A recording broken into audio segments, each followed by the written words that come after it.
Hello, this is Bhuvan Unhelkar.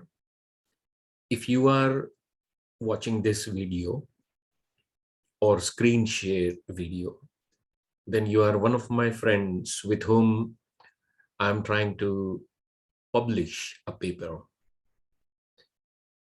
Conducting research using qualitative or quantitative methods is one aspect, and the second equally important aspect of research is to publish and be acknowledged, recognized for it. Here I have taken a template of what I would consider as a good research paper. Please pay attention, have a look at what I have done, what I'm sharing with you, and see if we can implement these thoughts together. First of all, the title of the paper, as shown over here, without a subtitle or a semicolon, is recommended. Then, of course, depending on what is the sequence of authors, I need not be the first one, but with each author, let's have a superscript and the institution, whether it is University of South Florida or Western Sydney University or University of Technology Sydney or any other university with which MET that I'm working with, and many more to come. Limit the abstracts to 200 words. Make sure we don't have any references here, and we avoid brackets in an abstract as much as possible.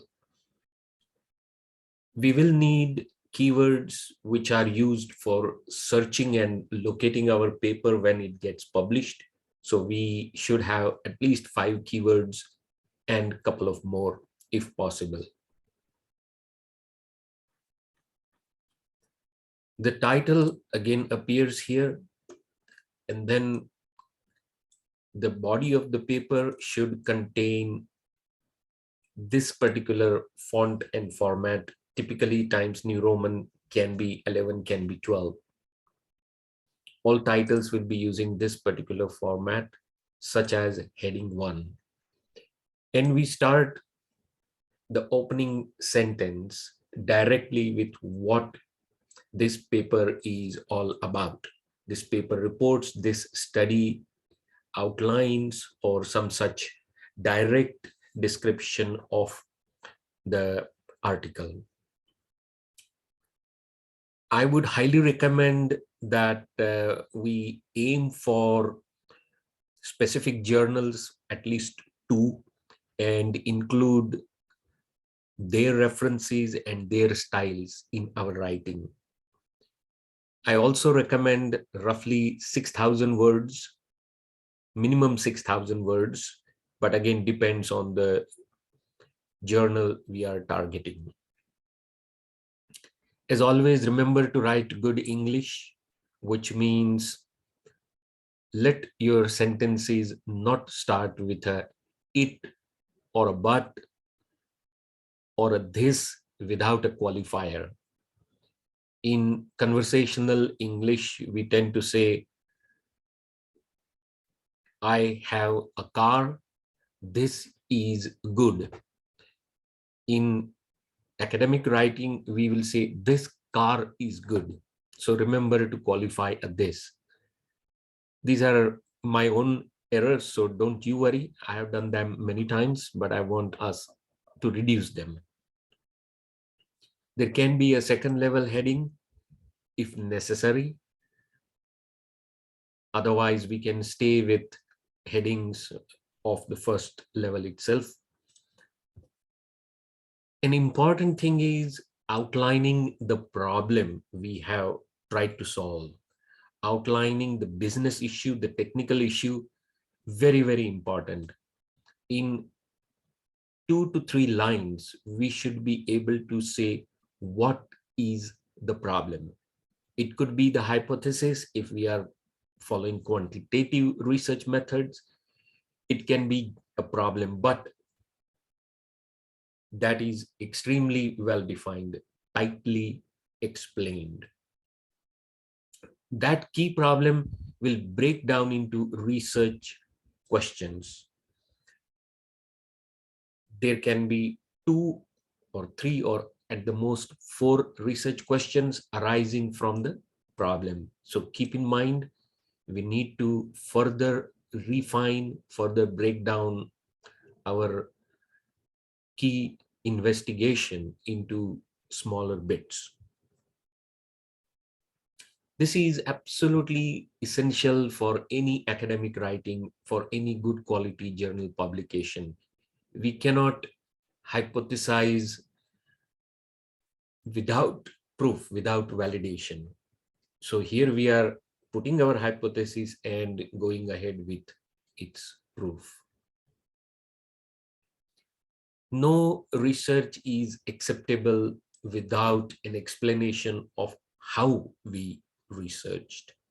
That is the research methodology. We need to explain we used quantitative, qualitative, survey, interviews, action research, experimental design. We need a formal recognized methodology, and throughout we are referencing. So we must reference the methods as published in the academic literature that we have used, and we justify why we used our method, such as experimental design or whatever it might be. This development of the model may not be in the same section. It can be another section wherein we are really talking about the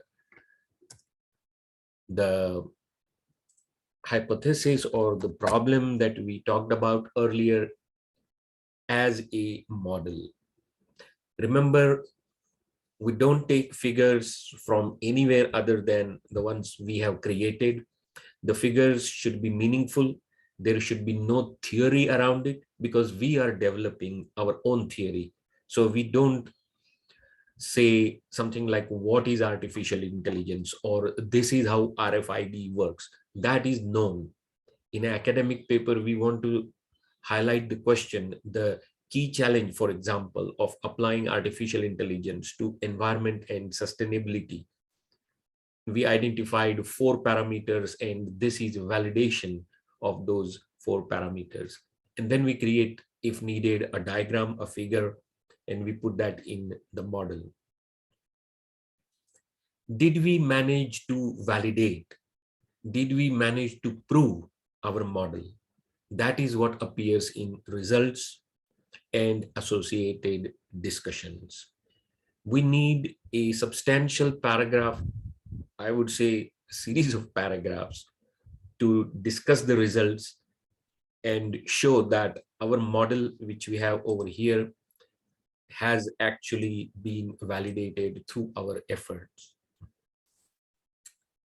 We are also at times free to talk about the impact of our research. We can show that we have developed a model for employee engagement, and its impact is the way work is being done or will be done post-COVID, as an example.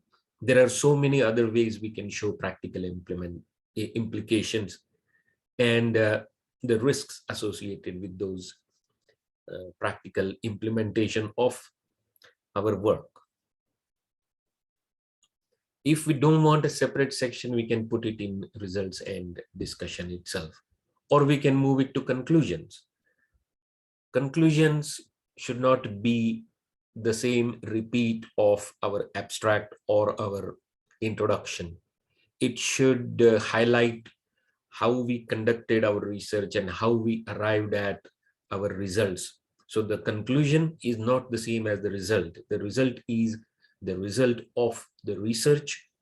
Conclusion is a summary of how we did our research with additional original thoughts on how the research went, what were the challenges, And of course, as you can see, what are the future research directions? Collaborative research, which is why you and I are working together, means we need to bring together opportunities for future research directions. Typical APA style referencing, very, very important. Please include references which will be, of course, referenced in the text. Other than the abstract, practically all sections, all subheadings will have references. I would expect for a good quality research paper to have 40 to 50 references that are from published journals, and maybe some of them can be books.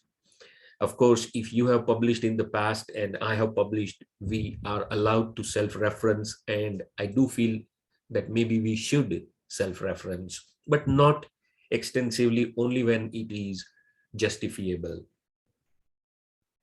Sometimes for some papers, referencing style is different. We need to check the journals we have targeted.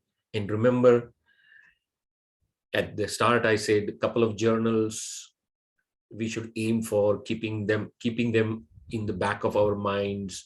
And we should have at least 10, if not 20 references altogether from the journals we are aiming for. So we do our study, we do our literature review, we reference heavily there. We talk about the methodology we are using, we reference there. Then we do our experiment or report on our experiment or our study. The validation of the models, we can reference there. Conclusions, maybe less. We don't need much referencing, but still, if we are writing a statement there that depends on something we read somewhere, we need to put that here as well.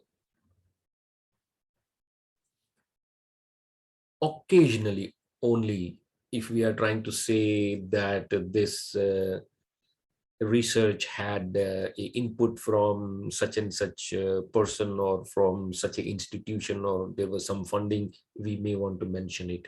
But remember, the file name we create and the title we create should not reveal our identity when we are submitting to a high quality journal, because they want to do anonymous blind peer reviews, double blind peer reviews.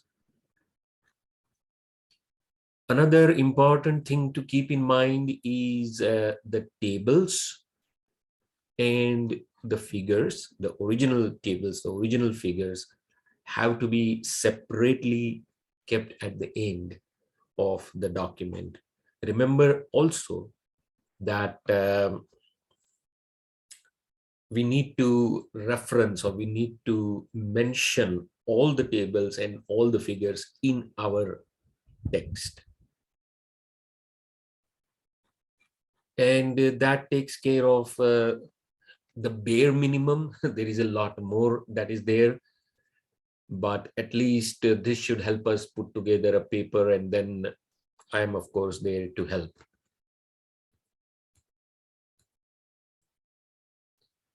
I wanted to highlight the list of UTD, University of Texas, Dallas list, and the Financial Times list, and I have highlighted the ones where I think my work and yours will be of publishable quality. Harvard Business Review, even Human Resource Management and Human Relations is good. Information Systems Research, Journal of Applied Psychology may not work. Journal of Management Information System, Management Science, MIS Quarterly, Sloan, HBR, Strategic Management Journal. These are the ones worth aiming for. Then when it comes to the FT50 list, Information Systems Research, Journal of Computing, some of these are doubling up. Management Science, Academy of Management Journal, very difficult to publish, Journal of International Business Studies, and so on. And then there is also the ABDC list, the Australian Business Deans Council list of journals. I have sorted them out for us. So all of these that are above the red line that is going to appear soon, are the journals that are worth considering for the type of research that you and I are doing. Of course, A star or A is the minimum required for our efforts. So I'm sending all these things to you, and I hope this short introduction has been of help. Thank you